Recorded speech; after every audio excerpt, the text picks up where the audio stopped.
It is time to bring in Brian Ross. It is time for Real News with Brian Ross. Brian joins us on a Thursday morning. Good morning, Brian. Good morning to you, Marshall. And how did you survive the storms that came through our area yesterday?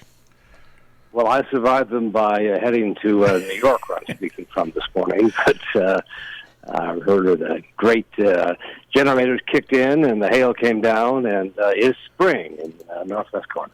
And of course, Prindle Insurance lost a little cupola cover over the entrance to their office yesterday. Yeah. That's Barclay can if it's going to happen to somebody, it should happen to an insurance agency, I guess. Absolutely, they're well situated. That's right.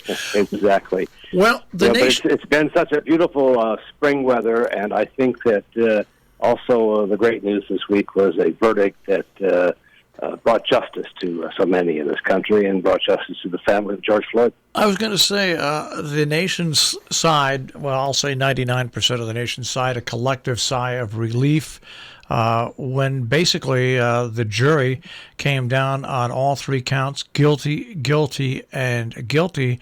And now that we await the sentencing of the former officer. Exactly. And, it took less than 10 hours. They had to sort through the testimony of 38 witnesses, all those videos, the conflicting medical testimony, and there was never any doubt, it seemed to me. That jury was pretty quick in terms of what they had to decide on all three counts. He faces a maximum of 40 years under the guidelines, the sentencing guidelines in Minnesota, that you are sentenced to the most serious crime, which is the second degree, 40 years.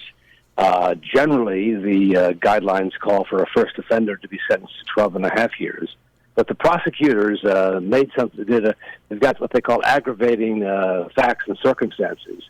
And they made a point during the trial to bring on to the stand the 9-year-old girl who witnessed it and two teenagers who were minors at the time.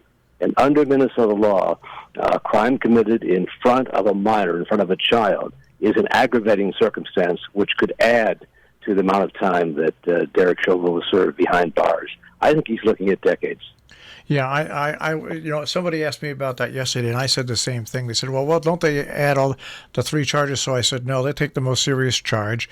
Then they look at what the most serious repercussions for those charges are, and then they situations that are on top of that, they add to it. And I thought that he would, I said, if I were to guess, I would say a minimum of 30 years, I think is what they'll probably give him. But you never can tell. But still, the other interesting news that came out after that, the Department of Justice is going to investigate that very same police department. Absolutely. And from my own reporting, I know there have been, one case after another from officers not named Derek Chauvin who have mistreated people of color in the making arrests for jaywalking, for traffic stops, for a variety of minor offenses. They've quite honestly been brutal, a lot of it captured on tape. And this is a provision that the Justice Department used to carry out during the Obama administration. It had mixed success. Under the former president, that policy was blocked. They stopped doing attempts to look at police departments and seek consent decrees so they would behave better. Attorney General Garland, one of his first acts was to essentially countermand the Trump decision, and he has ordered, essentially following what President Biden and Vice President Harris said, a look to see whether there is a systemic racism in the practices and policies of the Minneapolis Police Department. Long overdue, and let me just say, I don't believe it's the only police department in the country that deserves a very close look. And when people say, how do the actions of rogue officers and we have rogue personalities in every form of life and every form of work, but when it comes to a police officer where the public really trusts police officer to protect the public, it puts the police in a very bad situation when you have these rogue situations. And I'm just going to point out that once again, video cam footage was released of police shooting a black teen who was 17 years old.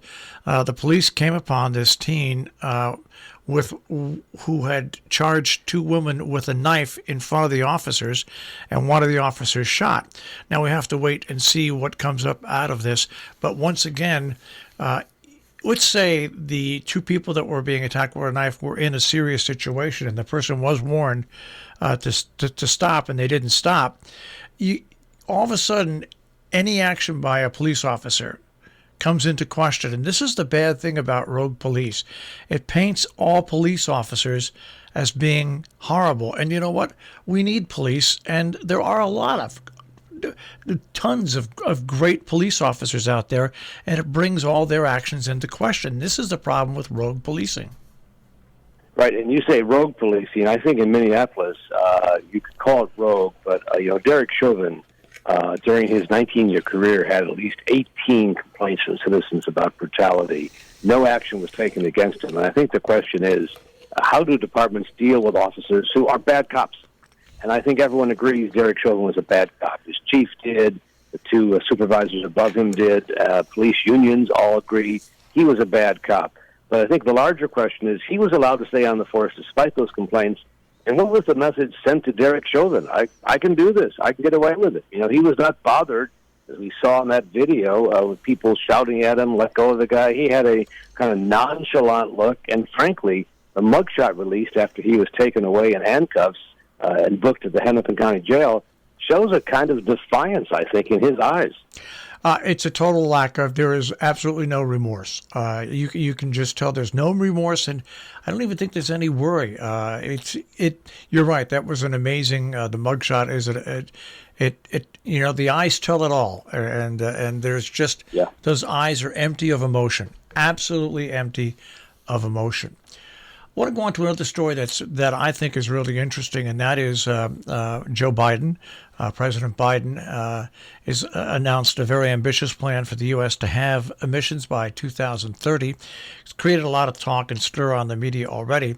But even if this were to happen, in the 4 years since we pulled out of honoring the Paris Peace Accords under the former president, even if we did this, it still would only catch us up to a portion of the plan that we had initially submitted.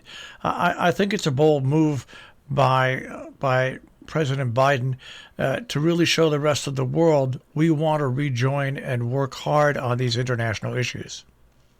I think you're right, and it's also an area where there can be common ground between adversaries. Certainly Russia and China. We all care about the planet, whatever our other differences are in the political, geopolitical sphere. And I think it's a way, perhaps, to have a rapprochement with both Xi and Putin, our two adversaries.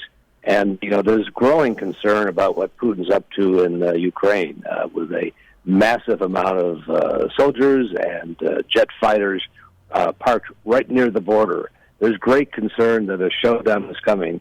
And let's hope that perhaps that part of the Biden foreign policy is by focusing on issues like immigration, the environment, that there's a way to find common ground between all countries in the world. And I think that's part of his plan, is that there's a way to talk about some issues. And once you're starting to talk in concert about issues like the environment and global warming, maybe there's a way then to take down the temperature of what now seems to be a very hot situation with Putin and Ukraine, and Xi and China threatening Taiwan and the straits there.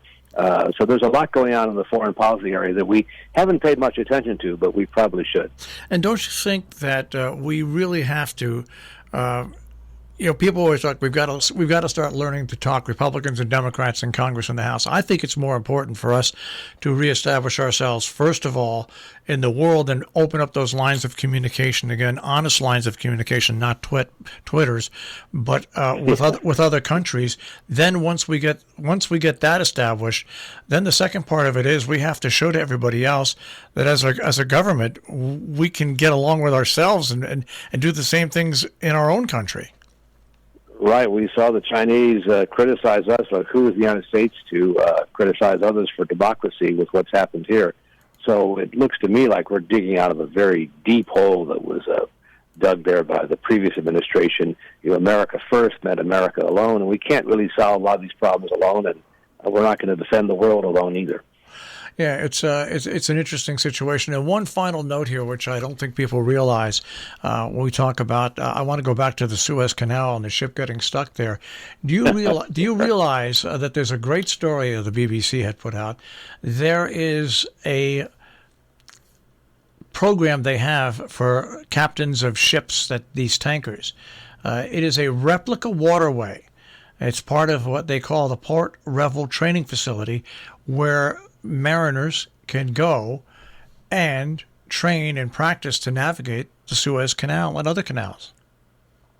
That's amazing. Yeah. Certainly the captain of that ship needed some practice.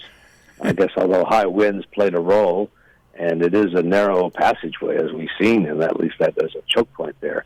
It's fascinating. It was a reminder of how dependent we are on trade and goods moving around the world through ships and elsewhere and other means.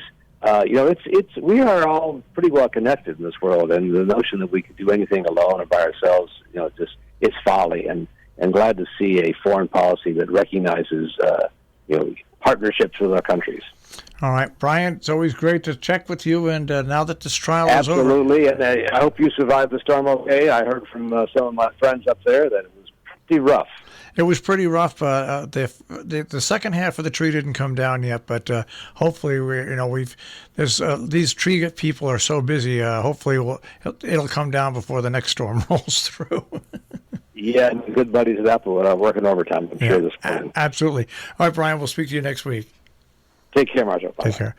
Brian Ross with Real News here on Robin Hood Radio. You can also find Brian's show on demand, robinhoodradio.com. Click on demand, click on Real News with Brian Ross.